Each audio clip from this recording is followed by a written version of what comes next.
Delhi police ने एक बार फिर से इंटरनेशनल लेवल पर अभियान चलाकर 7 समंदर पार से 4 साइबर अपराधियों को गिरफ्तार किया है। इस बार दिल्ली पुलिस के स्पेशल सेल ने भारत की central bureau of investigation (CBI), America की federal bureau of investigation (FBI) और इंटरपोल के साथ मिलकर अभियान चलाया और 4 साइबर ठगों को गिरफ्तार किया है।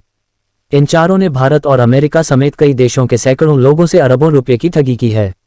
ये साइबर ठग भारत और युगांडा में रहकर गैंग चलाते थे। पुलिस को पता चला है कि यह लोग जगह जगह पर कॉल सेंटर खोलकर वहां से कॉलिंग करके लोगों को अपने जाल में फंसाते थे।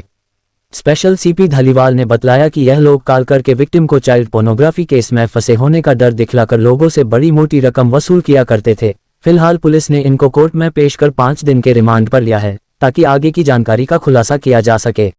पिछले कुछ महीने से दिल्ली पुलिस और एफबीआई ने बहुत क्लोजली कोऑर्डिनेट किया है along with the help of CBI Interpol for many cases। जैसा कि आपको ध्यान में है, दिसंबर 2022 में हमने एक ट्रांसनेशनल ऑपरेशन किया था जिसमें एफबीआई की इनपुट्स पे स्पेशल सेल ने बहुत ही एक्सटेंसिव लीड्स डेवलप करी थी, जिसके चलते एक कोऑर्डिनेटेड रेड हुआ आरसीएमपी और एफबीआई द्वारा कनाडा में, एफबीआई द्वारा न्यूयॉर्क में और special cell with the assistance of FBI and Interpol in Delhi. तो इस ट्रांसनेशनल ऑपरेशन में 6 लोगों को अरेस्ट किया गया था, जिनमें 4 लोग दिल्ली में अरेस्ट हुए थे, 1 कनाडा में और 1 यूएस में। इस ऑपरेशन से एक जो अभी तक एक मिथ बनी हुई थी इम्प्यूनिटी की, जो साइबर क्रिमिनल्स हैं कि ये ट्रांसनेशनल अगर क्राइम करेंगे बाहर की जुरिस्डिक्शन में बैठ के, ख़ास तौर पे ये लोग जो अमेरिकन नेशनल्स को मिलियंस ऑफ डॉलर्स के लिए इन्होंने डूब किया, इवन वेस्टर्न यूरोप और अदर डिफरेंट कंट्री की नेशनैलिटीज़ में, और थर्ड पार्टी जुरिस्डिक्शंस, जैसे कि इस वाले केस में भी सामने आया कि जो ज़्यादातर कॉल सेंटर थे वो युगांडा से रन कर रहे थे। तो इस मिथ को उस ऑपरेशन ने बस्ट किया था कि जो एजेंसीज हैं वो बहुत ही फाइनली कोऑर्डिनेट करके एक ट्रांसनेशनल ऑपरेशन करके इन फ्यूजिटिव्स को they can be brought to the book. इसी के चलते, जैसा कि आपको बाद में पता है, दीपक बॉक्सर को भी मेक्सिको से लाया गया, जिसमें एफबीआई और स्पेशल सेल की टीम्स ने अलॉन्ग विद मेक्सिकन पुलिस बहुत ही एक्सटेंसिव कोऑपरेशन करी थी। और इसी जो एक कोऑर्डिनेटेड वर्किंग है उसी की एक मिसाल के तौर पे रिसेंटली कुछ हफ्ते पहले एफबीआई ने हमारे साथ और कुछ लीड्स डेवलप जो उन्होंने करी थी उनको शेयर किया। उन्होंने बताया कि एक इंडिविजुअल है जिसका नाम है पार्थ अरमारकर, जो कि ओरिजिनली गुजरात का रहने वाला है, लेकिन मेनली कई सालों से युगांडा में रहता है और युगांडा से रह के वो कॉल सेंटर्स रन करता था।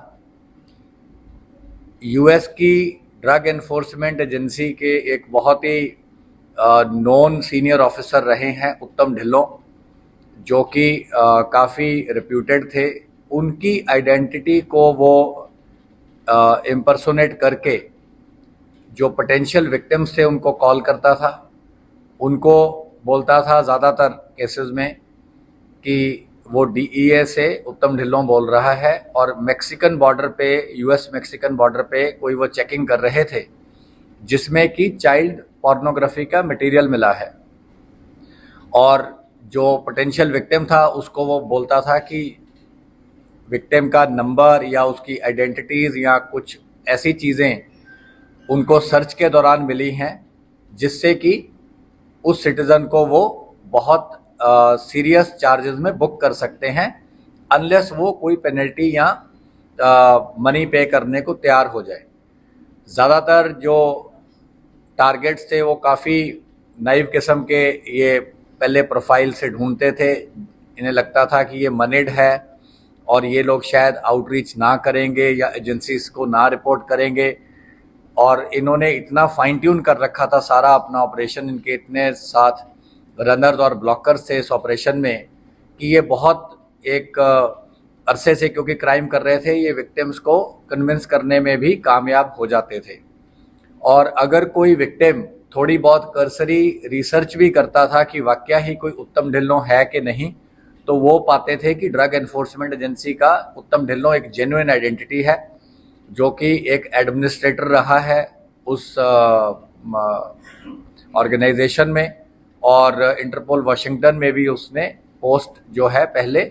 ऑक्यूपाई की हुई थी। तो वेल नोन नेम था, वेल नोन आइडेंटिटी थी, और इन्हें पता था कि इंडियन ओरिजिन का है, तो जो इनका एक्सेंट है तो वो भी कोई पोटेंशियल विक्टिम जो है वो ये नहीं मिस्टेक कर पाएगा कि ये जो डीईए का एम्प्लॉय है इसका एक्सेंट अमेरिकन नहीं है। और 2 लोगों को अहमदाबाद से अरेस्ट किया, जिसमें पार्थ हरमाकर और वत्सल मेहता है। पार्थ हरमाकर जो है इसकी उम्र तकरीबन 28 साल है, और ये ज़्यादातर इसका रोल जो था वो युगांडा में कॉल सेंटर रन करना था, और इंडिया आता जाता रहता था। इंडिया में ये बहुत कम कॉल्स करते थे, बट क्योंकि इनके कॉन्टिन्यूइंग एक स्कैम और कॉन्टिन्यूइंग टारगेट्स होते थे, तो अभी रिसेंटली भी इसने कुछ दिन पहले इंडिया में रहते हुए एक यूएस विक्टिम को कॉल किया, जिसमें कि इसने उसको गोल्ड के बार्स लेने को बोला पैसे की जगह पे। और इनका इतना फाइन ट्यून नेटवर्क है कि यूएस में भी ये विक्टिम की जो भी उसकी स्टेट होती थी विक्टिम की, चाहे उनकी